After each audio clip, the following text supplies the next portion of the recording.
राधा स्वामी जी। आज के सत्संग की बानी स्वामी जी महाराज जी की है।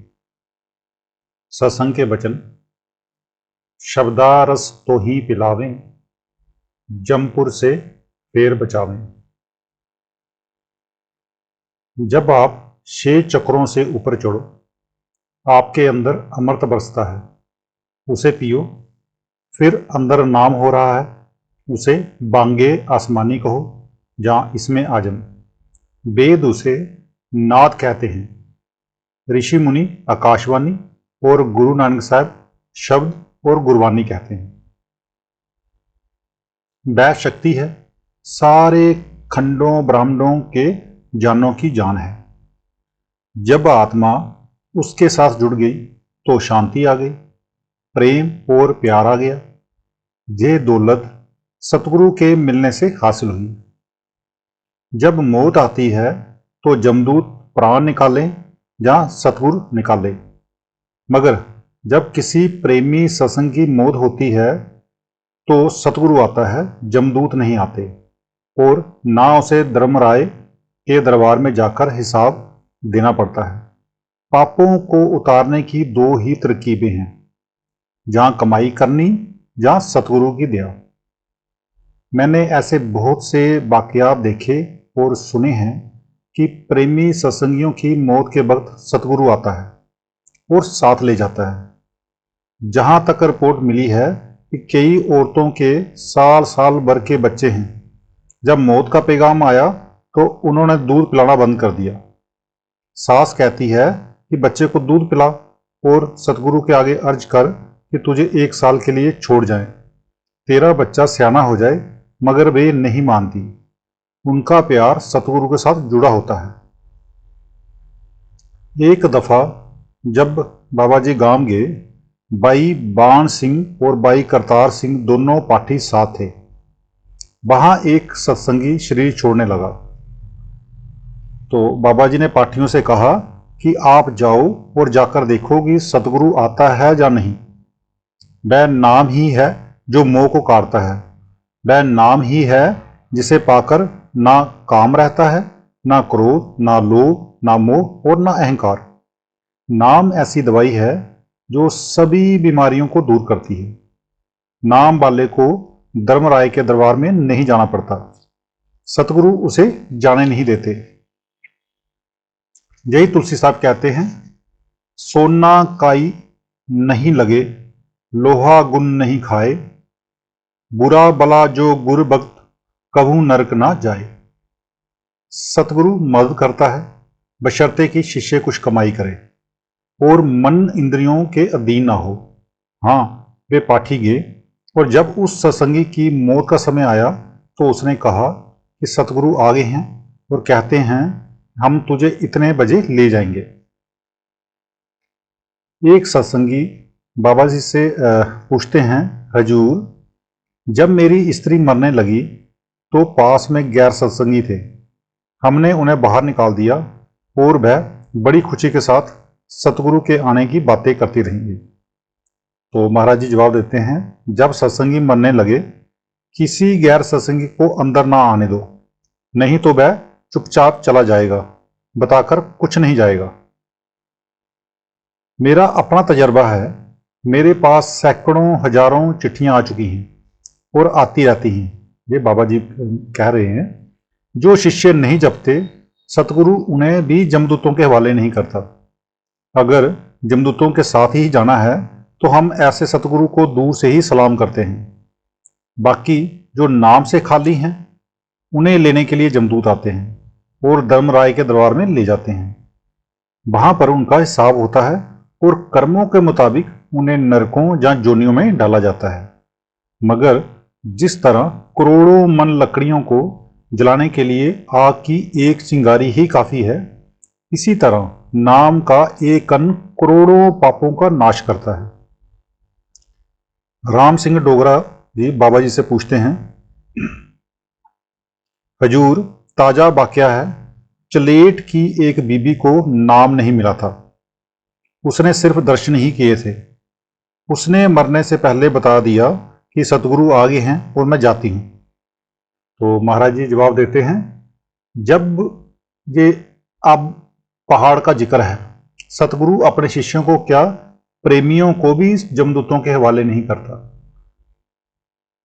गर अगम तो ही दर्शावे, मार्ग सब तो ही लखावे। मरने के बाद कहाँ ले जाते हैं? अगम लोक में।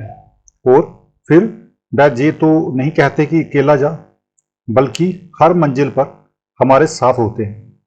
वरना अंदर ऐसी ऐसी रुकावटें हैं जिनके कारण बड़े बड़े ऋषि मुनि रुके बैठे हैं। रिद्धियाँ सिद्धियाँ शक्तियाँ हैं जो कि अंदर नहीं जाने देती। फिर नूरी औरतें हैं जिनका नमूना इस दुनिया में है ही नहीं, जिनका जहाँ चाल चलन अच्छा नहीं, वे आगे नहीं जा सकते। वे नूरी औरतें कहती हैं कि आगे ना जाओ, हमें कबूल कर ले, हम तुझे स्वर्ग की अप्सराएं दिखाएंगे, ये देंगे वह देंगे। राह तो महात्मा देते हैं, आगे जो जो कमाई करता है वह फायदा उठा जाता है, बाकी खाली के खाली रह जाते हैं। जिस जिस मुकाम तक का गुरु किसी को मिला, वह कमाई करके उस मुकाम तक पहुंच गया।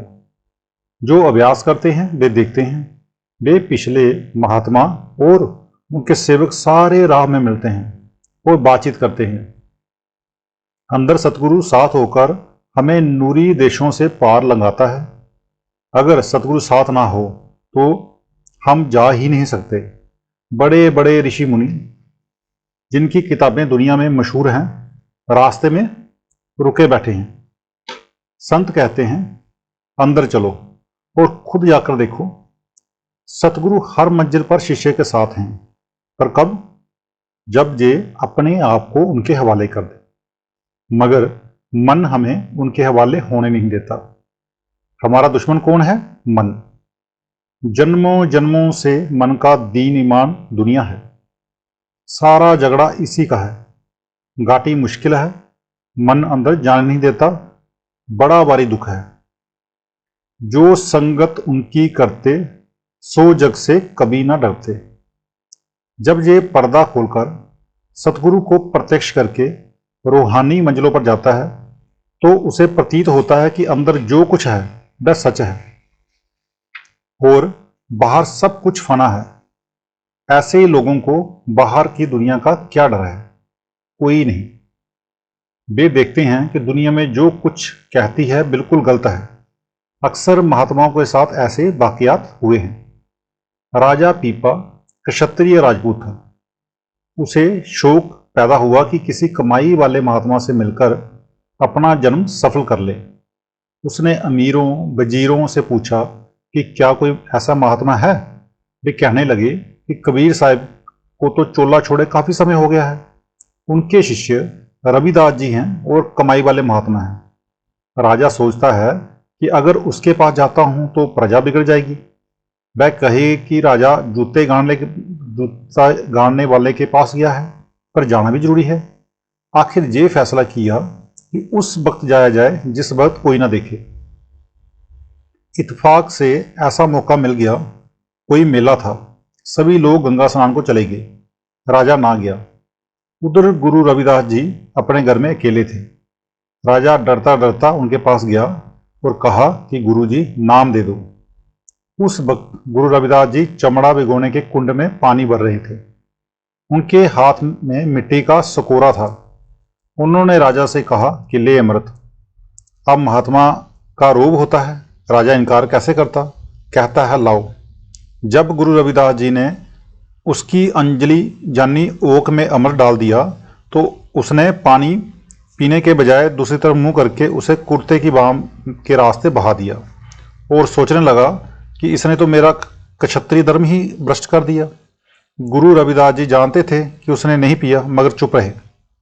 राजा ने वापस आकर जल्दी जल्दी कपड़े उतारे और धोबी को बुलाकर कहा कि ये कपड़े ले जा और ये दाग फौरन साफ करके ले आ, और ख्याल रख कि किसी को इसकी कानों कान खबर ना हो। धोबी ने कहा कि बहुत अच्छा, और वह कपड़े ले गया। अब जो दाग नहीं उतरता था उसे धोबी मुंह में डालकर चूसते थे। धोबी ने अपनी लड़की को साथ ले लिया, खुद मसाला तैयार करने लग गया और लड़की से कहा कि तू इन दागों को मुंह से चूस। लड़की नाबालिग थी, वह कुर्ते की बाह को चूस चूस कर बाहर थूकने के बजाय अंदर पीती गई। ज्यों ज्यों वह चूसती गई, अंदर पर्दे खुलते गए और रोशनी होती गई। मशहूर हो गया कि फलाने धोबी की लड़की बड़ी महात्मा है। होते होते राजा तक खबर जा पहुंची। राजा को महात्मा से मिलने का शौक तो था ही, फिर गुरु रविदास जी के घर जाना मुश्किल था, ना कि धोबी के घर जाना।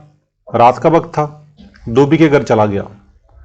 वह लड़की उठकर खड़ी होगी, लड़की से बोला, बेटी, मैं तेरे पास राजा बनकर नहीं आया हूं, बल्कि भिखारी बनकर आया हूं।